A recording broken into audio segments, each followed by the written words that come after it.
মাননীয় বিরোধী দলের নেতা, আপনি যখনই দাঁড়ান আমি কিন্তু দেই।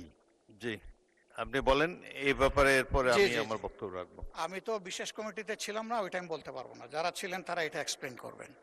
কিন্তু আপনার সভাপতিত্বে আমরা যখন কার্য উপদেষ্টা কমিটির মিটিং করি, তখন এই বিষয়ে অনেক আলোচনা হয়েছে। অনেক আলোচনার পরে দুটা জিনিস একেবারেই স্পষ্ট হয়েছে। আমি যেটা বলেছি, একটা হলো সবগুলা বিল আসবে, 2 নম্বর হলো যে মিনিমাম একদিন আগে আমাদেরকে ডকুমেন্টগুলো দেওয়া হবে। এই দুইটার বাইরে আপনি কোনো রুলিং দেননি।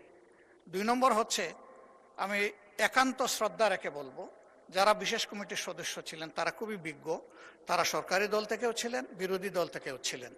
তো তাদের রায় যদি চূড়ান্ত হয় তাহলে তো আর এখানে কাগজপত্রেরও দরকার নেই।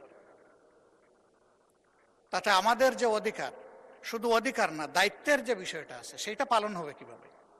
মাননীয় স্পিকার, আপনাকে ধন্যবাদ।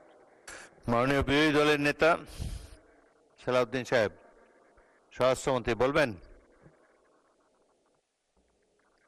মাননীয় স্পিকার, প্রত্যেকটা বিলের উত্থাপনের পরে এই কথাগুলো মাননীয় বিরোধী দলীয় নেতা বলতে পারতেন।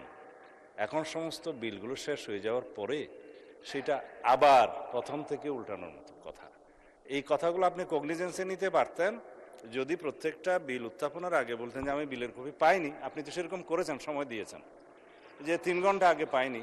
তা আপনার কন্ডোন করার যে ক্ষমতা, স্পিকার হিসেবে আপনার টাইম কন্ডোন করার ক্ষমতা আপনার আছে। আপনি যখন উত্থাপনের অনুমতি দিচ্ছেন তখন মানে you have already condoned the time. এটাই হচ্ছে মাননীয় speaker, rules of procedure. Thank you.